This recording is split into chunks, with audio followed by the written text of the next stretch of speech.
Hey, good afternoon, everybody, and welcome to episode number 10 of the GamerSphere Podcast. This is our first podcast, actually, since in a slightly new format, since we will be going sans our poppycock brethren. Here with me today, I have GamerSphere Video Content Manager Brad Austin. Hey, guys, how y'all doing? And fellow PlayStation editor Ryan Neese. Hey, dudes, how's it going? Good to be here again. Woohoo! Glad to have you back. Glad you're able to connect with some of the climatological things that have been going on down there. Who would have thought taking apart a router and letting it dry out would have worked there? Right. And I'm your third co-host, Agassicles Stamus, also one of the GamerSphere PlayStation editors, and also covering the PC and hardware reviews. So we have a smorgasbord of topics to go over today, so let's hit it hard and fast. First up, we'll be getting into our topic of the week, or our game philosophy topic. So right now in North America, there is a sale going on the PlayStation Store. A ton of games available for $4.99. And Ryan, a similar sale is going on in South Africa, is that correct? Yeah, we've got, it's not a hell of a lot of titles, but for the shit that you are getting, it's well worth spending money on. Right. So just to talk about, what some of the titles are on the list, at least in North America, there's Grand Theft Auto 4, Max Payne 3, BioShock and BioShock 2, Guacamelee, LA Noire, Darksiders, Duke Nukem Forever, Mortal Kombat, and a bunch of other kind of mid-tier and third-tier titles. So when I saw this, damn, you guys have got a lot of good content on your ones. We've got like not as good as that. We've got like a few decent ones, but Jesus Christ, come on.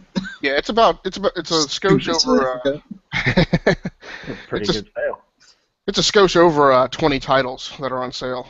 So now a lot of these. Yes. Now a lot of these, admittedly, I've already purchased. But still, if you haven't grabbed like Grand Theft Auto 4 and Red Dead Redemption and Max Payne 3 and the BioShocks, definitely, absolutely an awesome time to grab them for $5 a pop. So I totally agree. Jeez. So when I saw this news story pop up, it caused me just to kind of consider, and I wanted to run by you guys kind of a cultural topic, right? So I've historically been a content hoarder, right? From my college days of many 3-day weekend plans that fell through. I have kind of grown into this model where I always tend to hoard content, right? So I always have to have like comic books I haven't read, books I haven't read, movies I haven't watched, and games I haven't played, and I tend to just kind of stockpile that stuff. So, when I'm injured or sick or have weekend plans that fall through, that I just have this backlog of content that I can dive into. So with all these services, with PlayStation Network, Xbox Live, and Steam, I talk a lot these days about how there's just this assault of content that's available for people who are in the geek culture, and to a point where it's actually difficult to manage, right? It's hard to figure out how you're going to parse your time so that you can get all these things that are now available predominantly as digital downloads or streaming at your fingertips. So I just kind of wanted to ask you guys, like, how do you approach that content management scheme for yourselves? Do you just buy the stuff you need when you're ready to play it? Or as these sales go on and all these different services, are you guys just kind of grabbing stuff left and right and putting it in your backlog for a rainy day? Brad, you want to go first? Yeah, sure. I think that's a pretty good question. What I do, I think a lot of it depends on the game. If none of the major titles have come out yet, and I'm still waiting for something to tide me over, and there's a good sale, I'll buy about maybe 2 or 3 games, and I'll play them all at once.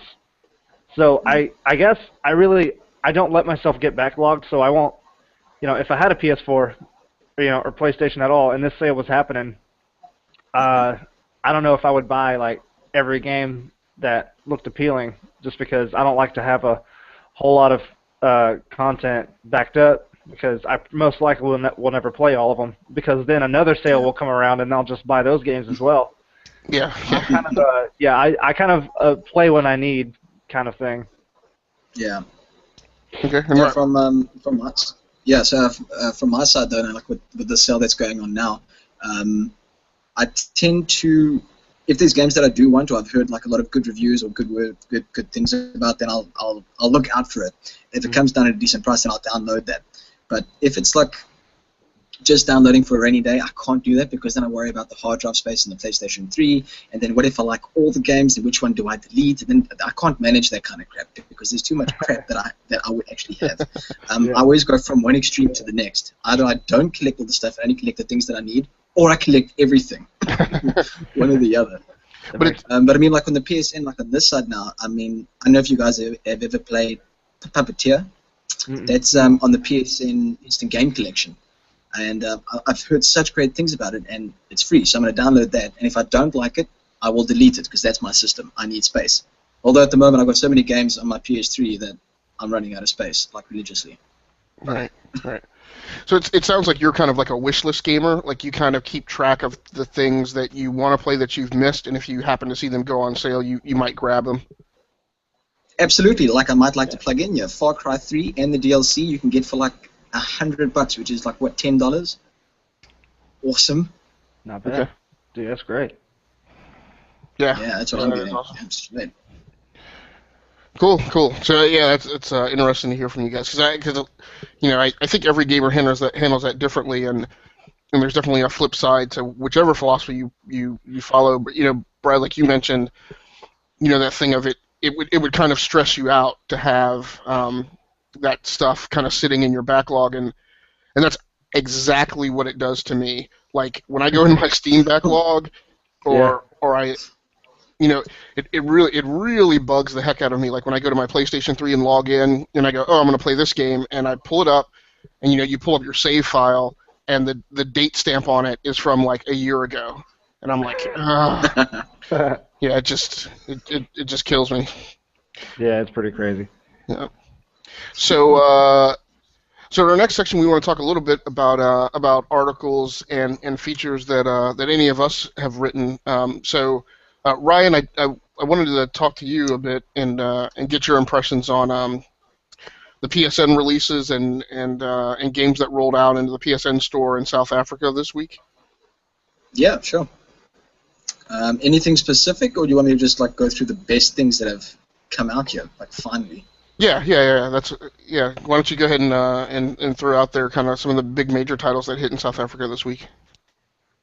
Oh, well, big major titles would only be Amazing Spider-Man 2 here at the moment. We've obviously got Extreme Legends Dynasty Warriors 7. I don't know if anybody actually even plays that, though, to be very honest with you. So actually Chemical Rachel plays that one? Yeah, I think she got it on... I know she... I don't know if it's any good, though. I mean, I've been thinking about maybe buying it at some point when it gets a little bit cheaper. I don't know what the hell it's about. It just doesn't seem to grab me. Everything that I watch about it just doesn't seem interesting. Sorry, so some electronic device somewhere in the background over here just went off, so I have no idea what it is. So cool. Well, so just to go back to Dynasty Warriors, so she and I talked about that a little, and let me run it by you since you think it's something you're thinking about it being something that you want to grab too. Well, yeah, I like to expand my taste a bit though, and also get out of my comfort zone. And because I don't like the name at all, that seems like the perfect place to start. There you go. Yeah, well, it's interesting you say that, because when she and I talked about it, and I've played a little bit of that series, and that's one of those things. And we're going to talk about a bit of Nintendo news here later, and I think this also characterizes Nintendo. Dynasty Warriors essentially has not evolved or radically changed over the dozens of iterations that they've thrown out, but that fan base, that's exactly what they're about. I mean, they don't want something different necessarily. They want Dynasty Warriors, and when I asked her about it, I said, so is it more Dynasty Warriors? And she said, yep, that's exactly what it is, and that's exactly why she wants to play it. Huh. Oh, fair enough. See, like the ones that I'm more interested in that came out this week for us was Daylight on the PlayStation 4, which I'm like, I really, really want to play, but I was planning to get a PlayStation 4 first.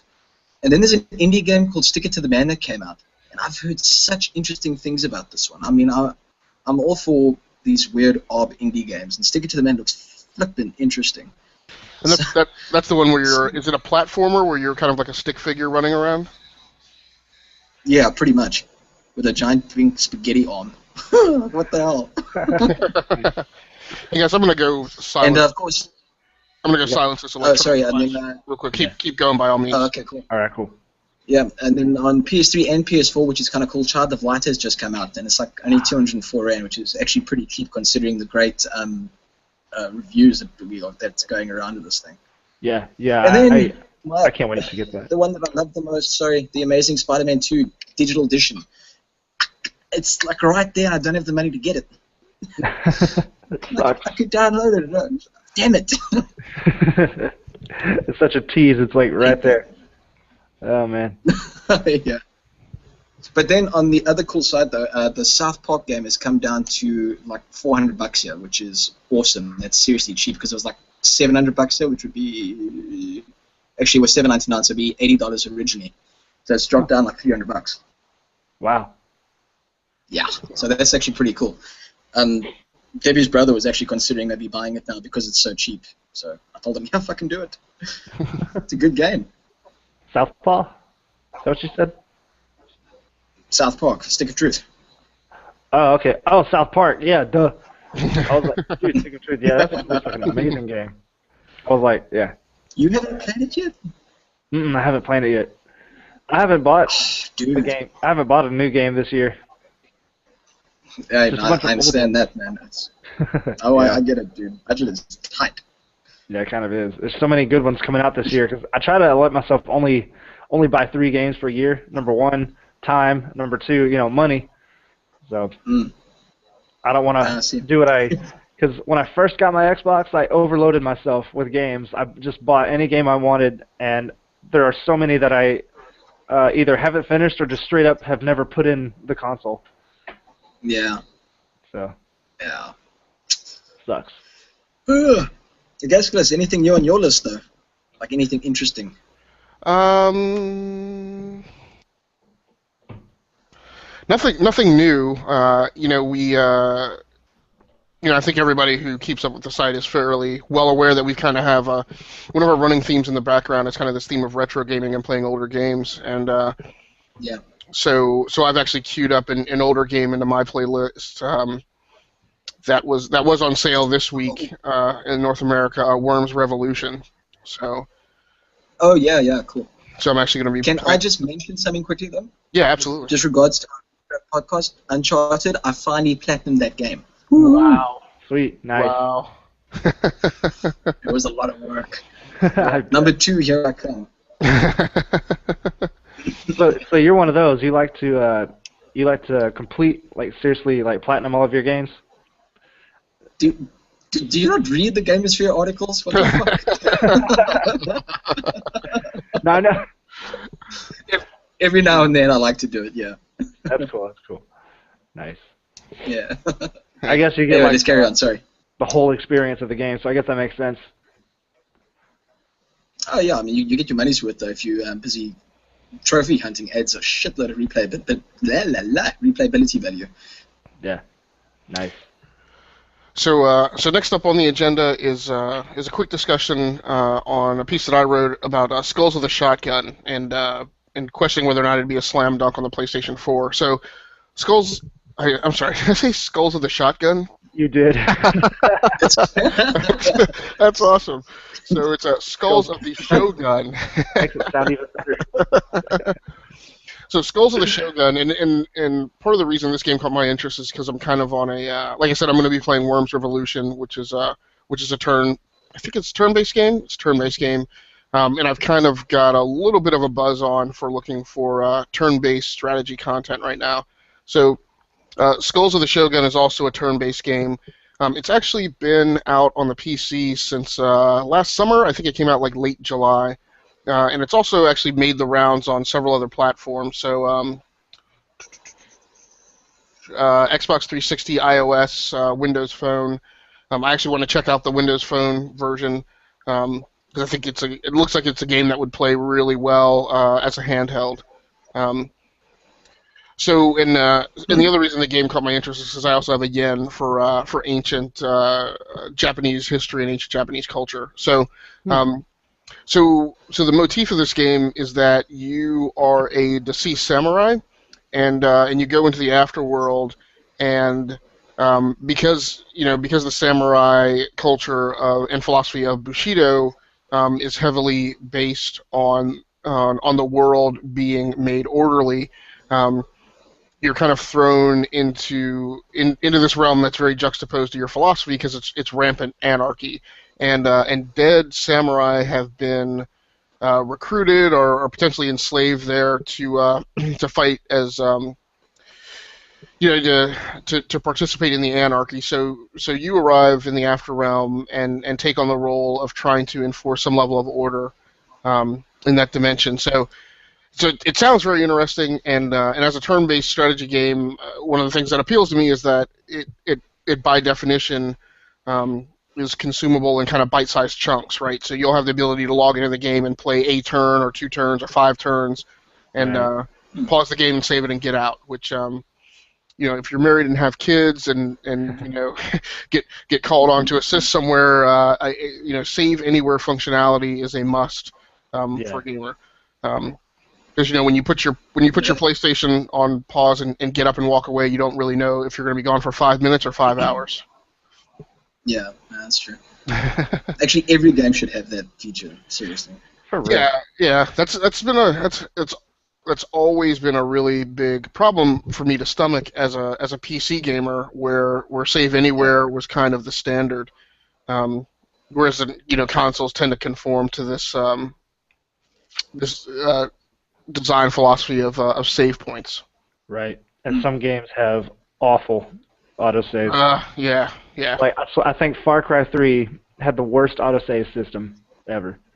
Like I would literally play that game for like 30 minutes and die, and I would go back to 30 minutes before it would piss me off. I'm like, dude, I've done this mission already. Come on. So that's definitely a good tip. Thanks. That's definitely a game philosophy. That's definitely a game philosophy Same. topic that we need to go over at some point. Is at what point do save points make you quit a game and just never go back to it? Yeah. Well, it's actually funny. There have been numerous games that I've played that have done that, and I can't think of one of them now off the top of my head. And there are plenty that I've stopped playing because of it. Yeah, even if it's for a short time, right? Like that type of thing will make me walk away from a game and just not go back to it, for a month or 2 months or a year. I think Final Fantasy X did that to me because that's that was the last game I played that had actual saving points that you had to get to. Okay. Like old games where you had to I got to make it to the next save. So sometimes I would just screw myself over because my party would be low on everything, potions and revive items and stuff, and I would just be in a really tough spot, and no matter what I did, I would just die. I would get so stuck because I couldn't make it to the save, and I couldn't do anything, and so I'd quit playing for a couple months. Yeah, I want to say I think that particular design is definitely on its way out, if not entirely. And it's definitely a phase of gaming history that was like the worst ever save design. So at least with the other kind of save point or checkpoint, most of them today are being implemented as autosave. So you hit this once, you don't have to worry about it. But the concept of having save checkpoints being the only place where you can save, and then that still only happens when you manually do the save. Like, I can't think of a But worse. that actually really is an interesting topic though, because I think doesn't Dark Souls implement that as well? I mean, it's not an autosave or anything. You also have to make it to certain checkpoints in order for the game to be saved. Actually, like Dark Souls is weird. Dark Souls, oh my god. anytime you kill an enemy, anytime you collect souls, the game saves. Like anytime you do anything, the game automatically saves, and you can quit the game at any time, and you'll come back like right where you started. It's one of those games where you don't have to worry about anything because whatever you do, that's it. There's literally no option to even load. You just continue.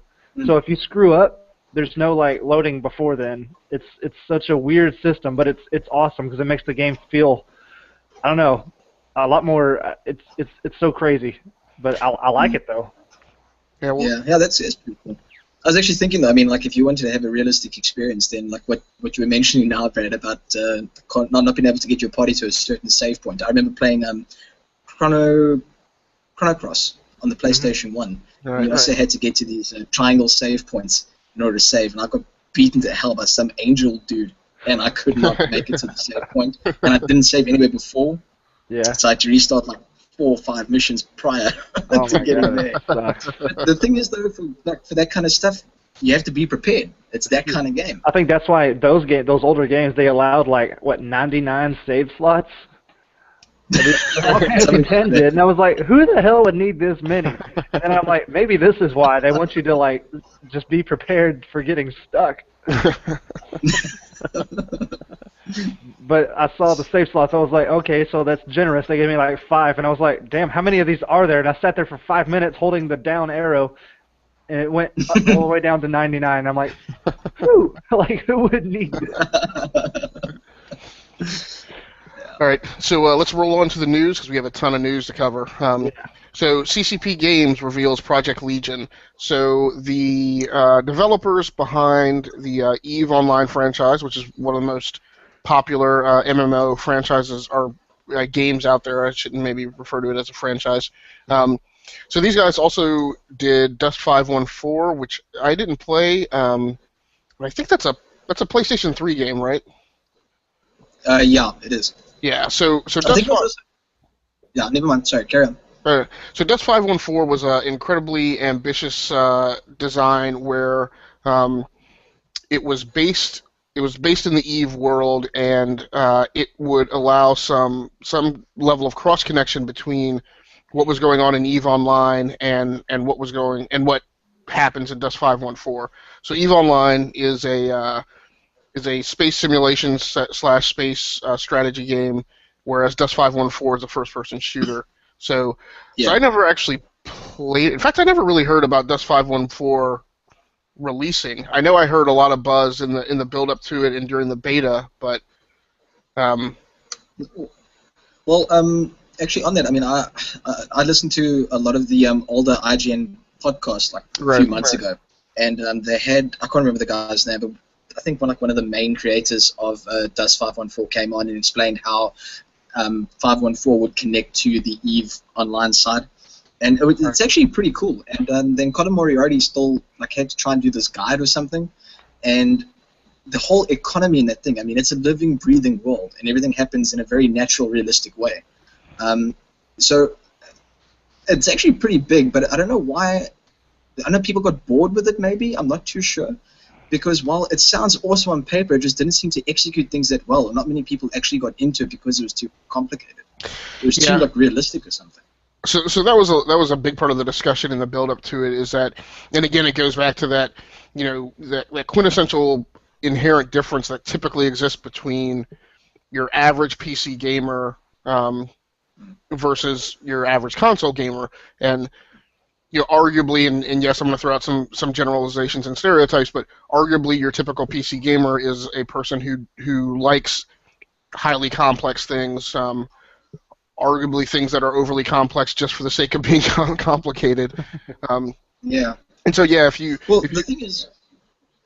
Sorry, I didn't mean to interrupt you. We've got a bit of a delay there, sorry. Yeah. It's just that it's a very ambitious project, though. And for me, something like that, personally, I think that's an extremely awesome thing to try and build something on top of. To have something that's interconnected between EVE, Dust 514, and then even like Dust 515, if it comes together in the same universe, like I'm assuming that it would. Did they say that it would? So I haven't seen any indication here that Project Legion will actually occur in the EVE Online universe.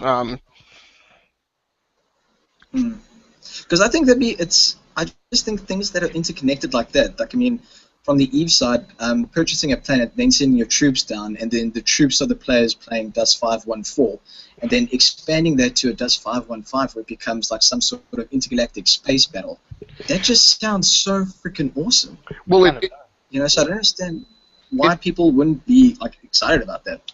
Well, it absolutely does, but to me, my assessment of what's going on is the problem is when you're sitting at a PC, you have a fairly robust level of input options, right? Yeah. You have in my opinion, you have a much easier method of like getting into screens to read, lore and technical data and things like that, and you're sitting there with your web browser, so if you hit a limit in what you can extract in-game, you can still get to your browser and research all types of wikis and other stuff online. But when you're in a console, it kind of more so lends itself to playing in a game that has a finite level of data that you need to consume. So what I was saying before is, the big part of the conversation before Dust 514 came out was, Eve is a highly technical game with a lot of data that surrounds it. If you're not familiar with CCP Studios, but these are the guys who actually have like PhD level economists on their staff and do things like build into the game design methods and constraints to ensure that inflation is not rampant, so that people don't obtain certain items and put them out in the user marketplace and drive prices up, which would break the economic model that runs underneath Eve. But when you talk about things like that, and then you talk about similar hooks to similar analogs existing in a console game, that's an inherently different kind of problem, and you're probably talking about a demographic that doesn't have as large a population of people who are interested in that level of complexity. Good points.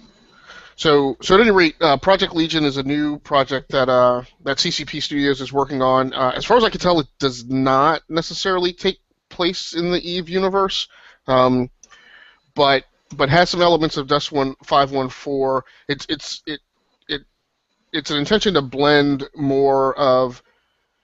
It's an intention to more so blend elements that they had in Dust 514 directly with things that they had in Eve, and build out a more so of a universe that kind of blends the both of both worlds. Yeah. I believe right now this is coming out as a PC game, so yeah, it's actually tagged as being PC only. So, but it sounds interesting. Yeah, look, I'm still willing to. I mean, I won't try it for PC, but I mean, I've actually got Dust 514 queued up in my downloads. It's just that it's got a major big update to do. So I've been keen to actually get into it and actually experience it for myself, at least the Dust 514. And if I enjoy it, I'm quite curious to see where the new one takes, or how the new one will work out. Awesome. So next up in our news list is hopefully what will not be like another 30 stinking minutes of discussion on Call of Duty, because that was pretty much all the rage in the headlines this week. So first of all, the game was officially announced.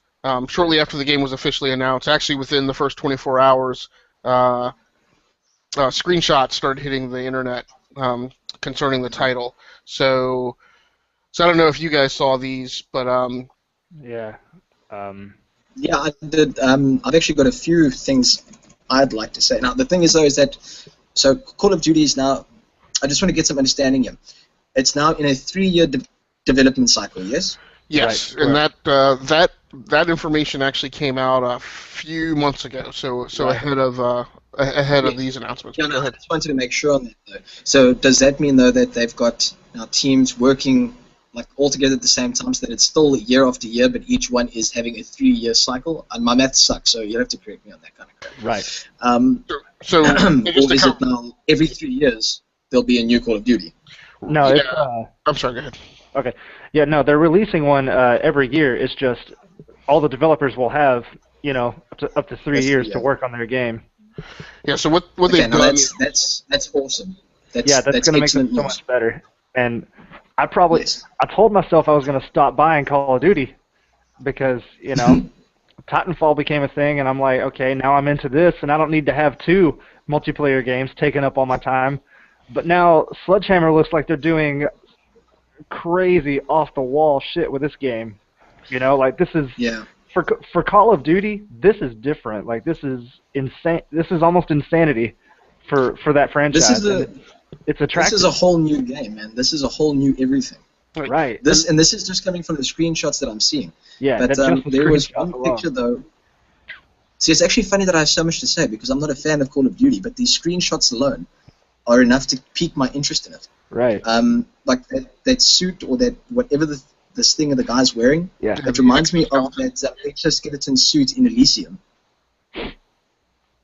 Right. Yeah. So what I want to mention. Give more comments on that. So what I want to mention is this is exactly the type of thing that they wanted to get out of this 3-year development cycle. So just to go back to that a little bit, what has historically gone on with the Call of Duty franchise is you had Infinity Ward was the lead studio essentially. Right. Treyarch was a secondary studio that was brought in to start working on a TikTok development cycle of releases. So 1 year you would have Infinity Ward's version, and then the next year you would have Treyarch's version. So what that allowed for was that allowed each studio to have 2 years of cycle time to make more than just an iterative, Madden style update. Now with the advent of Sledgehammer and them having some time underneath their belt in the franchise, Activision has taken that third studio and also placed them in the rotation. So now again, so hopefully what should happen, and I think Ryan, what I think we're seeing here or we're perceiving is going to happen is, now a studio is going to have 3 years of cycle time to kind of come up to speed and get some more advanced implementations in place in a game, and you should see less of a kind of iterative step from one version to the other. Right. Yeah, totally. I agree. I think adding this third developer, number one, gives a new version of the franchise, but number two, they have longer to work on their games. So I agree. I think this is it's a good idea, a good step in the right direction. So the more polished they get, the better. Right. Yeah. So the one other thing I'll throw out, so Chemical Rachel, who our fellow writer Chemical Rachel, who also writes for the site, and I talked about this on the regular Joe Gamer show, maybe about a month or two ago.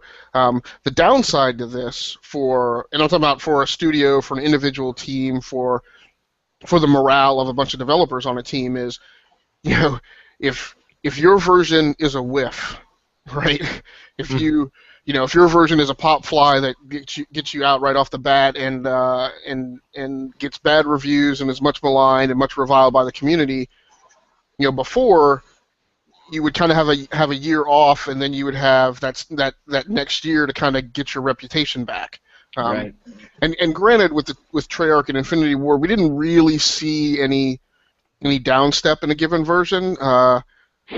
There was some kind of fanboy trollish, vitriol that the Treyarch versions were lower quality than the Infinity Ward ones, but I never regarded that as valid.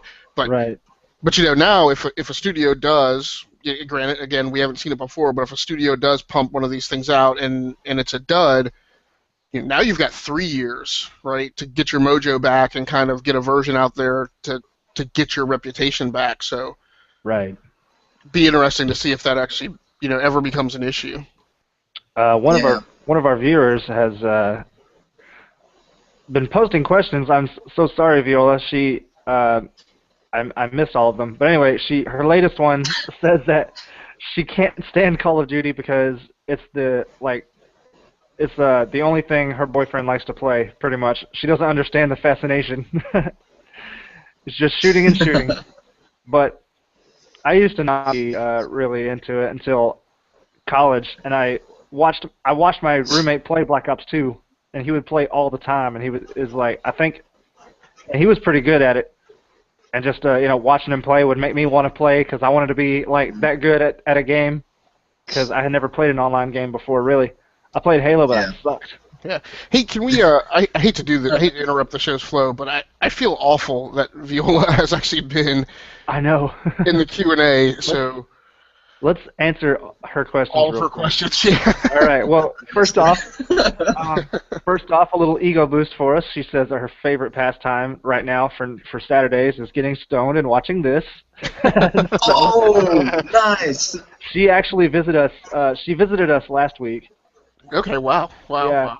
And so it's kind of awesome that she decided to come back. She also said that she's a big horror fan and she's waiting for The Evil Within. And she asked us, do you guys think it will be the game that horror fans are waiting for, or will it be bad like the newer Resident Evil games? So who wants to address that one?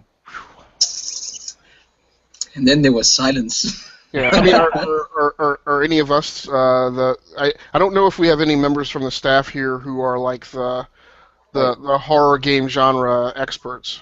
That's true. I can give it a shot. I don't really play horror games, but my old roommate did, and he was always talking about where the horror genre needs to go. From what I've seen of The Evil Within, it looks okay. It looks pretty good. I think it would be better if because after playing Outlast, I know that having the characters, just really shaky breath when he got scared, little things like that would make the game so much more intense. And I think we talked about it in a past podcast, and IGN wrote an article on it saying that the guy in The Evil Within just has no expression, no facial expressions, he's completely silent, He won't scream, he doesn't really talk, he doesn't do anything, and it makes you care less about him, and it makes the situations a lot less tense. And so it's not that scary because of all that. But I do think it's a good break from these, indie first-person run-and-hide horror games that I'm kind of getting tired of. I'm ready for the horror genre to go back to narrow corridors with clunky cameras and, almost bad fighting mechanics, low ammo, more survival horror. So you're looking for the tank physics to come back. Exactly. More, Resident Evil 4, Dead Space, that kind of stuff. Right. But I'm also ready to not be afraid of zombies. I think zombies. This is a whole nother article that I've been working on, but I think zombies should be saved for action games. Honestly, I don't think they should be scary. Yeah, you know what? On that topic, if in real life we had to have a zombie fucking outbreak, I wouldn't even be worried. Like, okay, shoot him in the head. We need to do this, this, and this. We're done. Exactly. It's like just walk fast and you're okay. Yeah, it's with the shambling zombies. It's always the numbers that get you, though. Exactly. Yeah, that's the one thing. Now, I would be terrified if they were like Left 4 Dead or World War Z movie zombies. What was that? I think that was a kid. Yeah, sorry. That's your kid. my daughter was doing a drive-by. Nice. What's the next question that she's got? Oh well, just one more thing on this one. So for Viola, I guess I'll answer your question with a question. Just the thing that concerns me about the horror genre this year, I don't know what it is about 2014 that's made, has created this this dynamic where there's like a dozen different horror genre games coming out. My bigger concern is whether or not that genre is going to get saturated this year, and then developers and publishers are going to get so, and then because of the saturation, many of them will tank, right? Because there's only room for so many games to come out that are going to be widely purchased and played by gamers, and not wind up in the bargain bin. I'm more concerned that the market's going to get saturated. A lot of these games won't sell well, and then all the developers and publishers will go, well, screw that. I'm not doing that again in 2015. Yeah. I actually agree with you 100% there. I think I mentioned that on that podcast where we discussed the Evil Within and the plain facial expressions. Right. Oversaturation. This thing, it might look great on paper, but until we actually play the game, there's no way to tell. I'm still of the opinion that it's going to be your typical run-of-the-mill horror game. Right, mediocre at best. Yeah. I have high hopes for it, but I don't know. Yeah, no, I mean, I reserve judgment until I've actually played the damn thing. But still, that's my first impression, though, of it. Makes sense. All right, her next question. Viola loves to do these really almost paradox-like questions. This one is pretty interesting. Can a man drown in the fountain of eternal life? That's a good. That's almost better than last week's. Last week it was like, would a what do you think of a anarchy in a utopian society? Yeah. Can a man drown in the fountain of eternal life? A good one. Interesting. I will say yes. Yes. Yep. Can he drown? We need a reason. That's true. You need a reason. I think so as well. Actually, it just seems like you drown in a because eternal life doesn't mean invincibility, in my opinion. Because when I think of eternal life, I think of elves from the Lord of the Rings. You know, the Middle Earth elves. They have eternal life, but they can be killed. Right. Mm. So I'm thinking of that you would be living immortal and then probably having that torture, like drowning in the fountain of eternal youth or eternal life, watching everybody else die kind of around you, watching everything change while you kind of had your share of the world and want to die but you can't. Yeah. Right. Yeah, it's that great philosophical issue of, if you could have eternal life, at what point in an eternal life are you getting no more return or reward out of having it? That makes sense. Yeah. Yeah. Good question. That was a very good question. Thanks for making us think a little bit this week, Viola. Next one. Yeah, God damn it, man. She said that she came here for Ryan Gosling. Last week she said that I looked like Ryan Gosling, so, Oh, so that was her. All right, okay. Awesome. Okay, so Brad's got our first stalker on GamersSphere. Yeah. Thanks a lot, Viola. And that is all of her questions for now. I'll be on the lookout for any new ones. Sorry I missed all of those. We'll go. Are you gonna go ahead and read her comment though? I mean, I think you read it before, but. Are you gonna read her last comment though about Call of Duty? Oh. I guess not. Yeah, I'm sorry. She mentioned that she doesn't understand it. She thinks it's just a bunch of shooting, and she doesn't know what all the fuss is about. And I want to go back to something. Okay. Take off your hat, because I don't see Ryan Gosling on you. Well. Oh, the hat hair. You don't see You're it? no Ryan Gosling. Yeah, I didn't think so either, but I was like, hey, I'll take it. I've gotten Frankie Muniz, but never Ryan Gosling, so hey, I'll take it.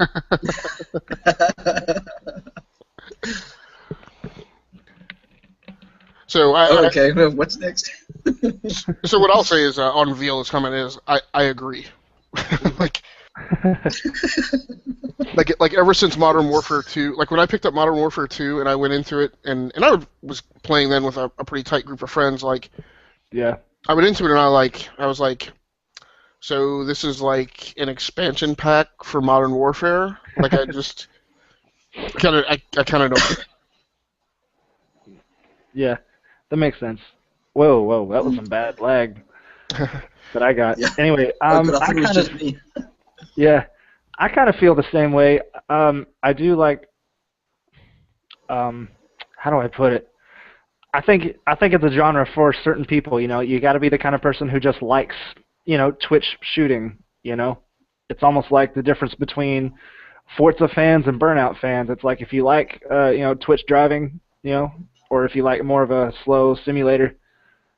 It's like it just it's going to appeal to different people. I think I only just play it because my friends play it, and it makes it so much more fun if I'm with my friends. I can't just sit and play Call of Duty online with nobody else. Right. I can't just play by myself. Right. But what about you, Ryan? Also, the one other selling point though is that Kevin Spacey's going to be in the new one. Yeah. I like Kevin Spacey. He's pretty cool. He's awesome. He's pretty sick. And this one's just like so different. It's crazy. Get the fuck off this podcast. Pretty cool. Jesus Christ. He's awesome. He's legendary. It's Kevin Spacey, dude. I think that's the thing. If they got Kevin Spacey to act, I mean, like it's literally him. Like he is the character model. That's what I did. I didn't know who Kevin Spacey was at first. I was like, okay, cool. So he's some badass voice actor, whatever. But then when I saw his picture, I was like, wait, that's literally the guy in the game. I was like, they used him as the character model. Okay, so that's literally Kevin Spacey. So if they're doing that, then this must be something super special, or at least they're trying to make it super special, either story-wise or like I don't know what they're gonna do, but I hope it's gonna be something different.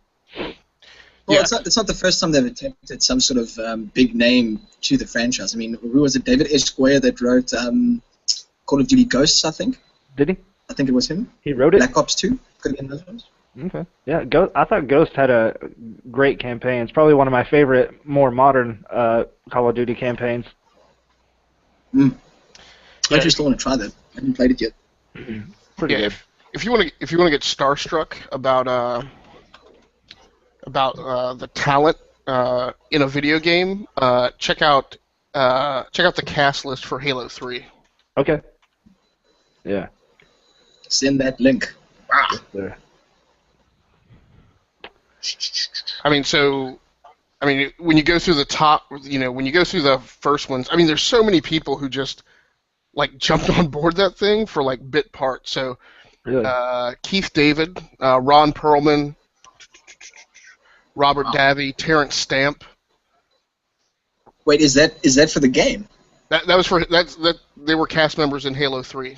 Oh wow! So a lot of them just had bit parts and just like were like voices for like grunts with like one-liners in it, but like everybody just piled on. Adam Baldwin, who was Animal Mother in Full Metal Jacket, and then was Jane in the Firefly series. Sweet. Oh wow! Okay. Cool. Nolan North, Katie Sackhoff, Alan Tudyk, Nathan Fillion. Well, Nolan North, he doesn't count. He's in every video game. right. So it sounds like basically the entire Joss Whedon actor camp was in Halo 3. And she's not listed on here, but I thought I was pretty certain that I saw Rosario Dawson was also one of the voice actors. So I just remember that's pretty cool. I remember that just stuck with me when I played Halo 3 because it's one of the very few franchises that I've actually played every game through completion. Really? And I was really invested in it. Although I could have cared less about Halo multiplayer, but I was actually invested in just like playing through the story of the campaign, and then I got to Halo 3 and saw the credits roll. And for me, it was a big deal because I thought I was watching the credits roll for like the last installment of that franchise. Right. That brings an interesting topic. I'm sitting here trying to think of any series that I've ever completed or played every game so far, and I don't think I have. Oh, I have Assassin's Creed. Played every single one. Oh, wow. I keep getting duped into doing it. through completion too. Right? I've played all the main ones, but I didn't play the last two in the Ezio trilogy. I didn't play Brotherhood or Revelations. To me, the Ezio trilogy was still by far the best ones, though. Really, I love awesome. Assassin's Creed. I think 1 and 2 are my favorite. I'm trying to figure out which one is my top favorite. Oh, that's hard though. Altair was so cool. Yeah. Altair and Ezio. I was on track to do that for the Max Payne franchise, but the very huge kind of artistic change in Max Payne 3 just kind of turned me off. So I played 1 and 2, but not 3.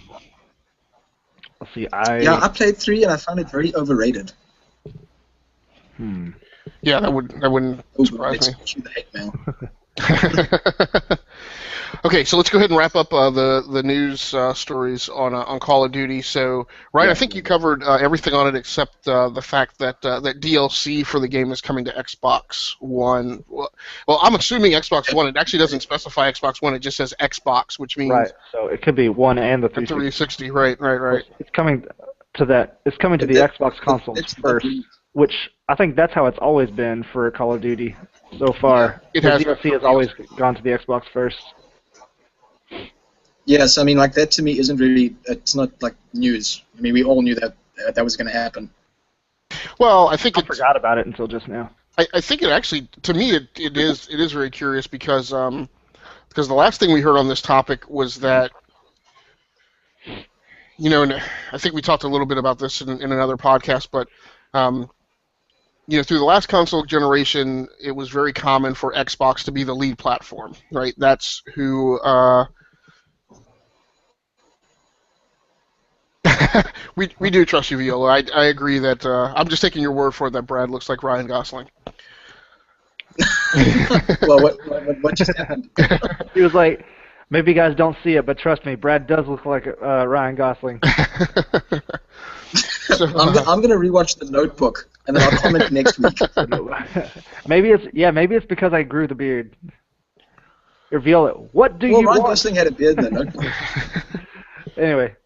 So last generation, it was very common for developers to have Xbox be the lead platform for cross-platform titles, right? They would focus on development for the Xbox as their baseline code, and then they would work on porting it and modifying it for the PS3. Trailing the 360 development cycle. So the last thing we heard about this was that Activision, that their sales numbers for the Call of Duty franchise were greater than they were on PlayStation 4, and given the sales numbers that I think we talked about either on this show or on the last episode of Regular Joe Gamer, that being 7 million PS3 sold in comparison to what's estimated to be 4.5 million Xbox One sold. Right. You would think, because Activision they are a very data-driven and very fiscally driven company. So you would think with more hardware units out there to potentially make sales of DLC 2 that. So at any rate, there was discussion from Activision that they were gonna kind of roll that and focus on PlayStation 4 as their lead platform because of those sales numbers. So I'm actually surprised to hear that Microsoft apparently paid whatever ransom they needed to pay to ensure that DLC would continue coming to the Xbox platforms first. Yeah, actually, while we're still talking about Call of Duty, this just got published now on GamersSphere. Infinity Ward to merge with Neversoft. Whoa! Wow! Neversoft. I miss seeing that little eye get stabbed. Neversoft. Yeah, according to this, the document leaked by Giant Bomb mentions that after merging the Super Studio, will keep the name of Infinity Ward, and with Neversoft being retired from the scene. Wow. Wow. And that's interesting. Isn't Neversoft hosting some MMOs right now? I really don't know. I actually have no idea. I didn't even know they were still. Apparently, they helped on the development with Call of Duty Ghosts, though, the extinction mode. Did they really? But I never played Ghosts, so I didn't know that. Yeah. That's cool. I haven't heard anything from Neversoft since freaking Guitar Hero. Oh yeah, they did Guitar Hero. And they did the Spider-Man on the PS1. Oh, they did. Spider-Man and Spider-Man 2. Yeah. So that bit of breaking news got to us by courtesy of our editor-in-chief, John Heats, by the way. Thank you, John, for being such a badass. Yeah, that's awesome. Hey, that's the way to do it, right? Get us into the podcast while somebody's working behind the scenes, still breaking news. That'd be kind of like that. Yeah. Yeah. So breaking news. So Neversoft's repertoire includes MDK, which was an awesome game. I love that. I played that on the PC. The first Spider-Man game, which came out in 2000. A bunch of Tony Hawk's. Gun, which is one of my favorite first-person shooters of all time. That was a first-person? I didn't know that was even. Was it first? Well, it was. Yeah. Still a kick-ass western. Yeah, absolutely awesome. You left out Spider-Man 2, Enter Electra.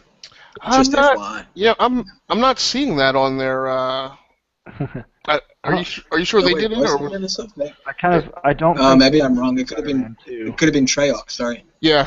That's what, in fact, I'm pretty sure it was because I played the second iteration, and I played that on the original Xbox, and that's what made me fall in love with the concept of a Spider-Man game, because Treyarch did an awesome job of having this really open world New York City where you could just swing around all day if that's what you wanted to do. It was awesome. Yeah, I'm talking about number 2 on the PS1. I think maybe. Yeah, I'm not sure. Wait, they had. Anyway, They had that game for the PS1 too. Dang. It may have been a very late generation PS1 title. Probably. Yeah. Excuse me. So, but yeah, so Tony Hawk and yes, I never realized that it was them doing the Guitar Hero series. Well, so many people have their name on Guitar Hero, though. I don't know exactly what they did. I don't know. So, did it get handed off to them from Harmonix, or? I'm not sure. I can't keep that whole thing straight. Who did Rock Band? Who did Guitar Hero? And then it changed hands a few times. So at any rate, and you're right. They did do Call of Duty Ghosts Extinction Mode. So that's a pretty big deal, though. I mean, Neversoft has been around a very long time. Founded in 1994. It's Wikipedia is amazing. Wikipedia already has their Wikipedia entry as marking them as defunct, effective May 2014. Damn. Jeez. So, I mean, based on that news, so that's amazing. So, I think this has become the Call of Duty podcast. It has. We said, well, we didn't talk about it for a full. It's been 30 minutes of runtime since we started talking about it, but we spent probably 10 minutes of that talking about Viola's questions. So. Yeah. Oh, that's also true. Good point. So next up in the news rundown is Mario Kart 8 will be coming out. It'll be coming out for the Wii U. I don't think there's mention of a version coming to any other platform, although I won't be surprised if it hits other platforms. So,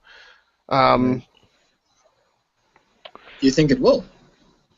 I think some version of Mario Kart or an update should definitely be coming for the 3DS, I would think. Yeah. Since that's actually their best-selling platform. I mean, the Wii U is just in the dirt on sales numbers right now. Yeah. The 3DS is kind of where they're making all their money. Yeah, it would be pretty. Well, that's what I'm saying, though. I mean, wait, sorry, you didn't mean like to PS3, PS4, Xbox or something, because that would just be weird. No. I just meant to other Nintendo platforms. Oh, okay, thank God. Okay, sorry. Yeah. I'm not seeing a release date mentioned on this, so there is talk of pre-orders and that they want you to get your pre-orders in before July 31st, so you can get a. There is a release date here. It says here released on May 20th for the Wii U. Oh, May 20th, so that's coming up. Yeah, okay. That's coming up pretty soon. Okay. Dude, there's actually some like that's 2 games coming out this month already. For the Wii U? Oh no, not the Wii U, just like in general, which is crazy. That are kind of on your watch list. Yeah, kind of like Watch Dogs is coming out next Wednesday. That's right. Yeah. Jeez, That one snuck up on us, even after being delayed. After being delayed for something. Yeah. See, I don't feel it snuck up on us. I feel like we've been beaten over the head about it, and that's one of those. I'll be so flippin' happy when that freaking thing comes out, so we can stop talking about it. For real, I hope it doesn't suck. So all the all the hype and all the talk just isn't in vain.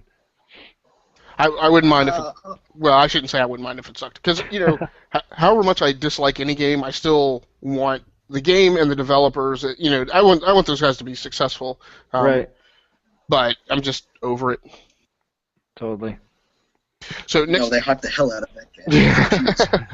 So next up in the news rundown is a discussion of updates coming out to the Xbox One. So one of the things I really like, even though I am ostensibly a PlayStation editor for GamersSphere, one of the things I've always loved about the Xbox is the standards and the predictability and the fact that you can every year count on 2 major updates to the operating system, right? A spring update and a fall update. So this is going to be coming in the spring update. There will be updates for audio and for voice. Primarily, the voice updates are improved performance of the receipt and interpretation of voice commands. Cool. Okay. Excuse me. So, for anybody who's not familiar with kind of how the entire technology industry does this, the reason Google wants to be able to capture your voice input information when you use Google Search on an Android device is because they're capturing your voice and how accurately they interpret the results and how many times and how extensively you have to go in and make corrections to improve that voice, that natural language translation that they do, and Microsoft is taking the same approach. So, they're tracking how accurate they're receiving commands, and they're then using that data to feed back in the development cycle to improve the quality of the Kinect product. So the first fruits of that enterprise will be rolling out. And in addition to that, there is, I guess. So they're including they're including a software sound mixer, which so right now when you take the audio adapter and plug it into an Xbox controller, you have individual hardware controls that allow you to manipulate the audio level of the voice channel, voice communications / chat channel versus the game audio. That's cool. So what's going to be coming out in this update is an actual software sound mixer, so you will be able to go in and set that at the operating system level, and then hopefully therefore not have to kind of monkey around with the hardware controls as you go, from game to game or app to app. Right. So that's. Why would you want to change your voice though, or play with the mixer board for your voice? So it all depends. So games have different audio levels. So I've got an Xbox One, and for instance, when I'm in Forza, I actually need to increase the volume of the audio channel and typically decrease the volume of the game channel when I'm on a headset, because I've got the background noise of my car and every car that's in the vicinity of my vehicle, right? I see. Okay. But in a first-person shooter or in a platform game or something like that where you don't have as much kind of ambient background audio, you probably don't need to increase the voice that much. So as you go from game to game, typically I find the levels between the in-game audio and the voice chat vary and require some manual adjustment. Okay, cool. Yeah, I was just curious though, because I never really thought about it. So. Yeah. Yep. So next up in the news rundown is news of Destiny. So. For anybody who's unfamiliar, Destiny is the new first-person shooter that's going to be coming out from much revered development studio Bungie. So earlier this week, Bungie had a bunch of journalists out to their studio offices. Not us, unfortunately. So I put in my article a request for them to show us a little love next time. Maybe invite GamersSphere out, get some hands-on gameplay. Yeah. So. But a lot of other sites were invited and reported their gameplay. So I wrote this post up, and pretty much the theme that I saw was, it's very reminiscent of Halo, which is going to make it very comfortable for some people, particularly for Xbox expatriates who have made the jump to PlayStation 4 this generation and are familiar with Halo, but will be playing Destiny on a different platform. And the other bit of news that came out is that multiplayer is going to actually need to be unlocked. So I wanted to take some time during this news story and actually ask you guys. I mean, what are your feelings on the fact that on the perception that gameplay in Destiny is highly, I'll use the term which may have a negative connotation, but highly derivative of the Halo formula, and the news that competitive multiplayer is going to need to be unlocked. And I should mention that it's competitive multiplayer, so co-op should be available from the beginning. Right. Yeah. Yeah. Let's see. I think if they're gonna make me play through the campaign to unlock the competitive multiplayer, it better be a really kick-ass campaign. First off, because I really don't like when developers do that in their games. I didn't like in Titanfall, I had to complete both sides of the campaign, the campaigns, to unlock the other Titans. Huh, okay. I didn't like that.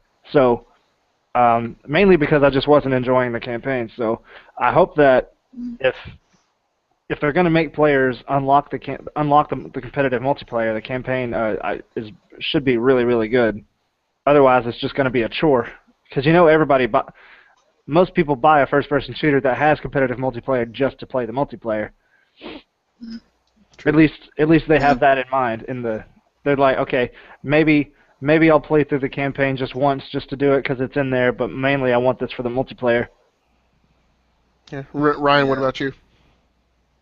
I was actually trying to think of something clever to say, but I'm honestly not really that into it. Like kind of what Brad said now. I mean, Destiny is going to be a multiplayer, maybe a multiplayer game. So I'm not even going to buy it. I mean, if they are going to make you play through it, okay, cool, fine, whatever. But then, like you said, then it's going to have to be one awesome campaign. Yeah. Although, according to the article, though, you can unlock it within 2 hours, though. Oh, so maybe it won't be that big a deal. Because what their reasoning behind this, though, is that they want a player going into the multiplayer side. They're not having, they're not being powerful enough to actually stand their ground against other players. That's why you're forced to go through the single-player campaign first. But then, on the other side of it, if it's primarily a multiplayer game, then why don't you just have those things already available to you when you start, so that everyone's on an equal playing ground? Exactly. So I guess I differ a little bit with you guys. So first of all, I mentioned earlier that I played, at least all 3 of the core games and first games in the Halo franchise, and I love that. I love that story. At least through that the arc of the first 3 games. So I'm pretty confident that I'm pretty confident that that it will be a good campaign. It may not be more than 8 to 10 hours of total gameplay, but I've always liked what Bungie has put together. In contrast, I've never been a huge fan of Halo multiplayer. I think, as I mentioned, but I will say, and we can definitely diverge and branch off on this topic a little. I have a huge problem with multiplayer games that are highly dependent upon you doing something outside of multiplayer, because it makes the tables very uneven when you walk into it. And my big complaint for that is the Forza series. And I love racing games. I've played most of the big racing games, and I've spent hours and hours in them. I don't like the Forza model because, when I'm in my career, I want to be able to manage my car inventory to suit my own personal needs and how I want to play the campaign. But Forza multiplayer kind of requires you to do some extra stuff in terms of your car inventory because, to me, it's cool in Forza to get like a Class D car and upgrade it until it's like a Class B car. But in multiplayer, you get a lot of people and rooms that will put constraints on vehicles, so you have to have this stockade of cars that are maxed out but in their same class, and then you have to have cars in a certain class in case the room rolls to that class. You don't want to have cars not in your own so you have to invest a lot of time in the single player campaign, kind of grinding to get these extra cars to support your multiplayer that you don't arguably really need in single player. And then in Call of Duty and other games like it, I've always kind of disliked, how the game comes out, you want to play the single player campaign, other people blast the single player campaign like the first day the game is released, and then get up to elite and prestige levels by the time you are first walking into multiplayer. So I kind of hate that. So yeah. I'm kind of interested to see if this kind of gated constraint on people getting into multiplayer helps balance those initial tables out. I would actually like to see it more constrained. They're not forcing people to finish the campaign. I would actually be interested just to see how a game that had that kind of constraint put on it would play. If it were an 8 to 16 hour campaign, if they said you have to complete the campaign before you can multiplayer opens up. Just to keep that mad rush down of people who elite and prestige ranks, before you even play your first round of multiplayer. Exactly. I think what that's a good point. I didn't think about that. Viola said that this podcast is a better love story than Twilight. So it is. I'd agree with that too. It is. Me and my ex-girlfriend are a better love story than Twilight.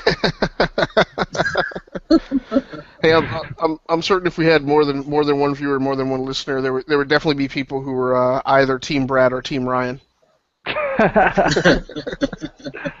Probably. Okay, we got 2 more bits of news to blast through before we roll onto our playlist. So we can cover them real quick. So, Unreal Tournament is going to have an announcement. I think it's going to be this week, right? May 8th. So that's pretty interesting because last thing that was heard from Epic was that they were not working on any Unreal Tournament title or content and had no intentions to. I think it's kind of cool. See, I've never played an Unreal Tournament before, so I don't know what this is all about.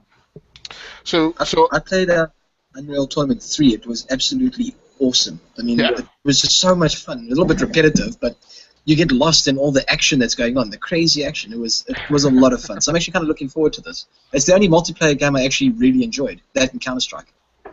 Yeah, and I've been a huge fan of the Unreal Tournament series. Well, I actually started playing that franchise back when it was Unreal, before Unreal Tournament even kind of branched off from the old single-player campaign games. So I'm very excited to see how this turns out. If you know, I've always played that franchise on the PC, but given the current dearth of games available on next-gen consoles, if a UT hits that's next-gen, this may be the point where I step and start playing that game on consoles. Makes sense. Oh yeah, I mean, if this should be coming to PS4 and Xbox One as well, right? I mean, it's not just going to be PC only. Yeah, absolutely. Cool. It's definitely something I want to do. And I say that because the Unreal Engine, the most recent iteration of it that Epic does, so obviously supports, not obviously, but supports Xbox One and PlayStation 4. So I thoroughly believe that they're gonna. Can I just say something about the Unreal Engine today? Yeah, go right ahead. Go right ahead. Then we got to get to Viola's comment. Yeah. Oh, okay, cool. I just want to say that the Unreal Engine is completely, I think every developer should actually base their shit on the Unreal Engine. Have you guys ever noticed that with some of the games that require these, or they look like they're high specs, can actually run quite well on a medium size, on a middle entry PC, and still look great using the Unreal Engine? Really? Has anyone ever noticed that?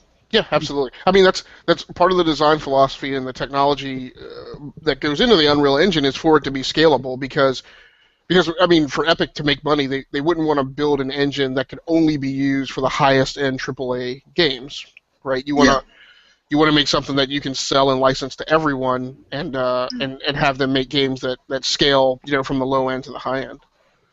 Well, it's just that, I mean, even besides like the whole how it looks, I mean, everything in it. I mean, I hardly ever see any frame rate problems with any game that's using Unreal Engine. There's hardly any texture clippings. It's things like that, small little details that players will pick up on and ruin the immersion of the game. And Unreal just seems to nail that like 100% each time with whatever that engine is involved in.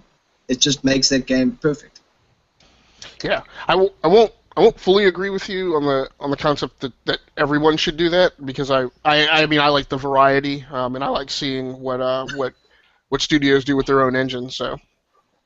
Oh no, I just meant like the compatibility and having that being able to use like a mid-level PC to run a great game, Yeah. I will say where I will agree with you is what makes me cranky is when I see a developer put a game out that you're like, man, this game could be so awesome if it didn't have all these technical problems. Mainly because they tried to make their own graphics engine, and you're like, why? I mean, this is a group of guys that should have just bought it from Epic, right? Yeah. So Brad, do you want to throw out Viola's comment there? Yeah, we were talking about, Team Brad and Team Ryan. Well, Viola is Team Agasicles. She said that bald is the new swag. So. That's awesome. Thanks a lot. Thanks a lot, Viola. I didn't want to throw that out myself because I felt that it would be a little self-centered, but probably. Well, I do dig it though. I was looking at it just a while ago, thinking, I was trying to imagine you with hair. Actually, don't. I was just like, I don't think that would look right. Yeah, don't do that. You'll go blind and have nightmares. Picturing a mullet. Right. So last news story, amazingly down to the last news story. From Software's next project will be Project Beast. Beast. And that's pretty much all we know right now. Yeah, that's literally all. That's the thing. It does look like it's set in a fantasy genre. So, and I'm guessing that that's a working title and a code name. It won't actually be the name of the game. Right. I That can imagine sound this like is going to be some from sort of. I'm sorry. Would you say, But Ryan? looks like it's going to be an RPG type game. Right. So does From do Dark Souls? Yeah, they did Dark Souls, and I don't know if they did Demon Souls as well or not. I don't know if it's two different. I developers. think it's two different ones. I think so. I think the way this history goes is it was Demon Souls. Was Demon Souls first? It was, right. And then you had Dark Souls, which was actually loosely based on the Demon Souls IP, but handed to a different studio. Makes sense. And then the same studio did Dark Souls 2. So when the developers of Demon Souls, and I can't remember who they were exactly, whenever they get asked whether or not there's going to be a Demon Souls 2, the word is no, and I think it's because the license was taken from them and handed to From Software. Makes sense. I think is how that history goes. It's an interesting story. But, yeah, Project Beast, that just doesn't sound like something From would even name their game. Right. Of course, now, just looking at these screenshots, it just looks like Dark Souls, and so I'm wondering, is it going to be almost the same kind of game, or what are they going to go for? Because if they just do the same thing, just call it a different game, it's going to be boring. I'm thinking that, knowing these guys, it's either going to be some Monster Slayer, or maybe even a party-based RPG. I literally don't know, because all we have are these screenshots. So yeah. So my feeling is I don't feel that these guys have fully.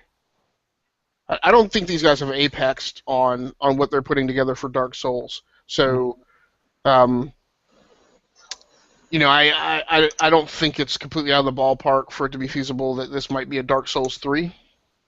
Could be. So what's very interesting to me is that it is an exclusive for the PlayStation 4. Oh, I forgot about that. Yeah, which is pretty remarkable, I think. Although I should say, I think this is John's article. Yeah, John did report that this report should be taken with a grain of salt and may still firmly be in rumor land. Right. So what makes me angry about this, I commented on another Facebook group that I'm a part of. My favorite thing from software was Chrome Hounds for the Xbox 360. Mm-hmm. So what I hate is that they have now become so mired in this Dark Souls franchise that I will probably never get to see a Chrome Hounds 2. If these guys were going to work on anything, that's what I would love to see from them, and I would love to see that multi-platform at least for Xbox One and PlayStation 4. Right, makes sense. Yeah, that'd be pretty cool. So any other news that anybody wanted to cover before we roll onto our playlist and close out? Well, for anybody following EA Sports UFC, I posted an article sharing basically how the career mode is going to work. For the first time in a UFC game, they're going to start your fighter out in the Ultimate Fighter tournament, whereas in the past it's just been some either random training, but this time they actually have the Ultimate Fighter name in the game, so that's where you'll start out. Huh, awesome. And I'm excited for that because that's kind of cool because you can work your way up and have your fighter inducted into the UFC Hall of Fame, and so your picture could be in Silva's room, in the gym of the Ultimate Fighter. You have your picture up there, so it's going to be a pretty cool addition. And there's just a ton of different things that go into the career mode, and it's really cool. And I think it's going to be pretty interesting.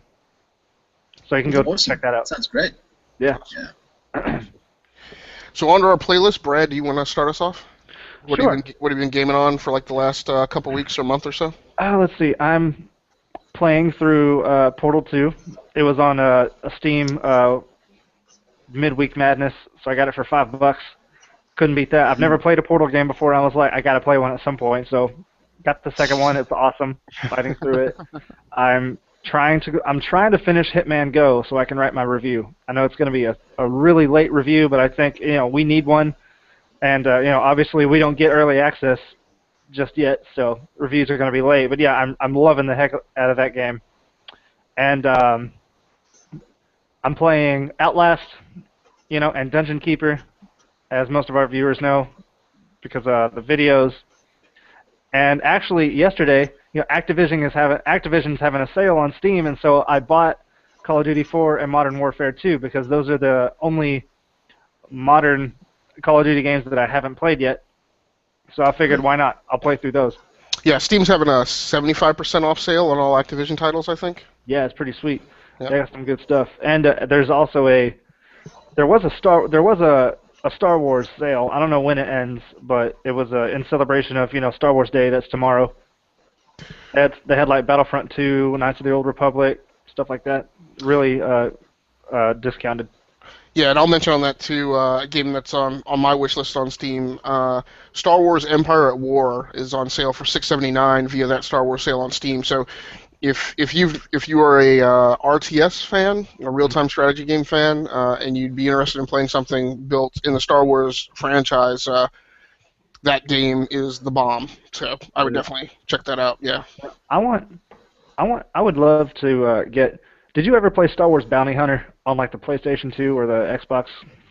Star Wars Bounty Hunter. You play as Jango Fett. It's so good. Like, it's one of those really underrated games that like nobody really knows about, but it was awesome.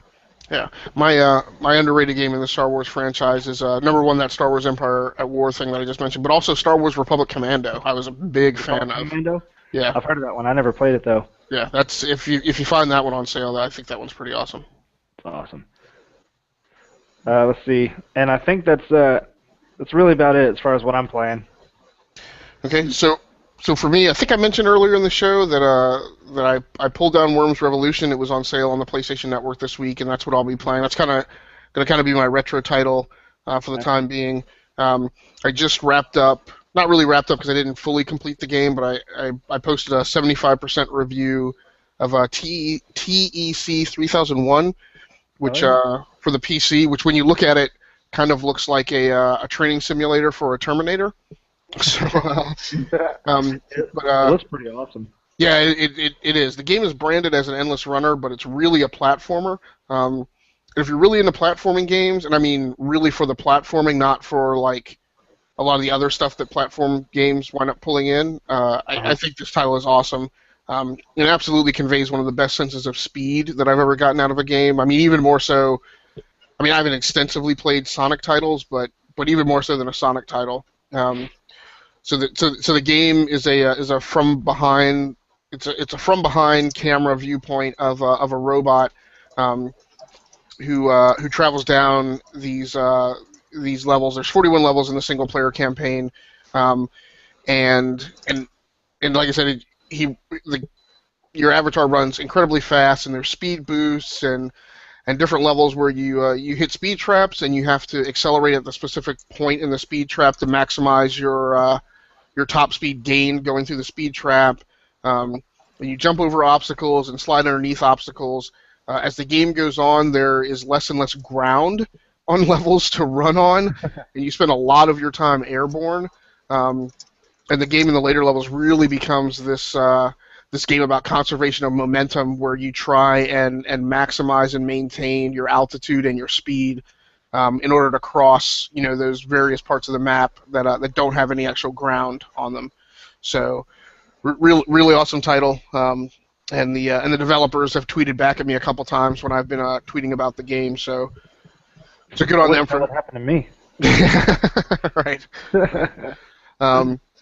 I've also been playing Real Racing 3. I recently upgraded my one of my smartphones to the HTC One M8, and I love gaming on Android and iOS and Windows Phone. I'll not trying to encroach on your territory, Brad. I know you're the mobile guy for the site.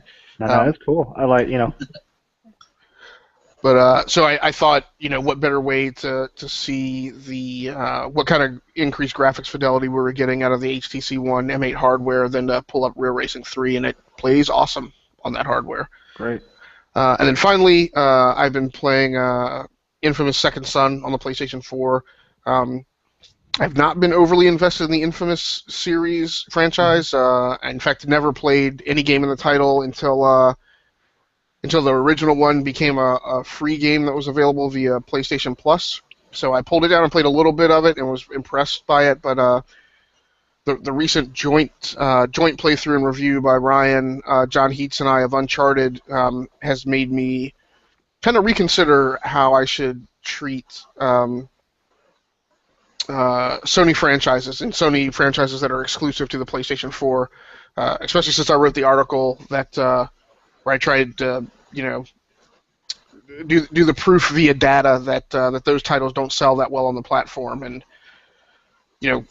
kind of, I don't know. I kind of feel like if people are really fans of the Sony platform, then they need to go out and buy these exclusive titles when they come out, and not just claim verbally that Sony exclusive titles are really that great, because the sales numbers don't back up that volume of claim coming from the Sony internet camp. Yeah, Makes sense. makes sense. So, I'm sorry, go ahead. I didn't even know Infamous was a thing until this newer one came out, Right. which is sad. Yeah, actually, the Infamous 1, Infamous 2 got it's so hyped up, and then when eventually I decided to go around and play it, and I thought, okay, well, it's fun, but not that fun. It's not that good. But Infamous, the Second Son, man, I mean, I haven't been overly invested as well, like what you just said, but I'm really enjoying Second Son. Whenever I go to Merrick's place, that's the first thing I'm doing is just playing a little bit of Infamous Second Son. It's really, really good. Yeah, it's cool. Right. And kind of to just tack a comment on to something you guys just brought up in the context of that article I wrote. Again, Sony fanboys or Sony fans will claim that their exclusive titles exceed the Xboxes in terms of quality, but okay, so maybe that's a valid argument. But my point is I can go to non-gamers and say, hey, have you ever heard of Halo? Hey, have you ever heard of? Maybe they wouldn't have heard of Gears of War, but they would definitely be familiar, with Halo. Right. But if you go to a non-gamer and say, hey, have you ever heard of the Infamous franchise? I don't think so. I mean, maybe they may have heard of Uncharted. I don't know, but I see what you're saying on that. That's actually a good point. It's actually interesting to do some sort of test like that. That'd be very interesting. I mean, how many people do you think know about the Last of Us now? Oh, I think very few. I think very few people outside of the gamer community, and I think very few people not on the PlayStation platform. Interesting. Huh. Right. So last up, we have Ryan. What have you been gaming on for the last few weeks? Yeah. Well, obviously, Uncharted that we did for the Retro Podcast, and like I mentioned earlier, I platinumed that shit.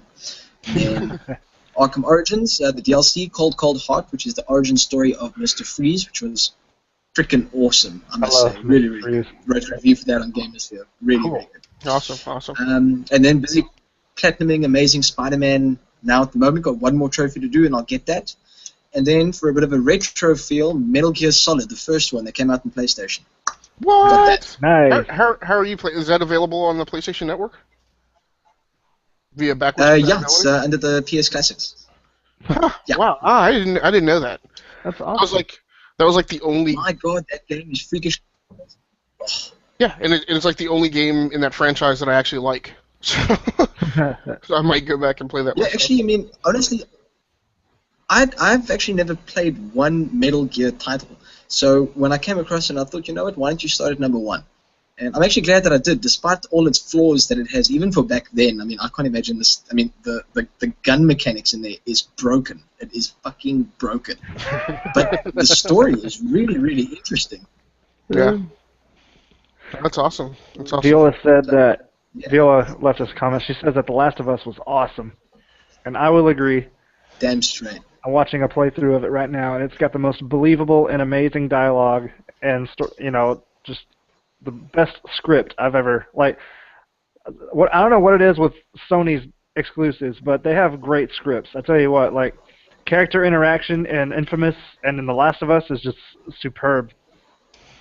Yeah, until you start running all of your high quality talent out of your Santa Monica studio. Or Naughty Dog. Naughty Dog. For real. Poor people. What happened?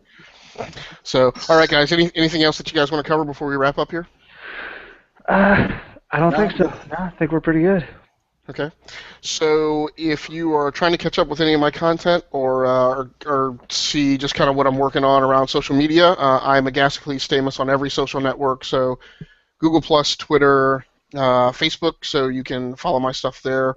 Brad, if people are trying to catch up with you, where should they follow your content? You can find me on Twitter and Facebook. Well, Twitter, Brad Austin 93. Facebook, just look at Brad Austin. You'll see the beard. You can find me pretty easily.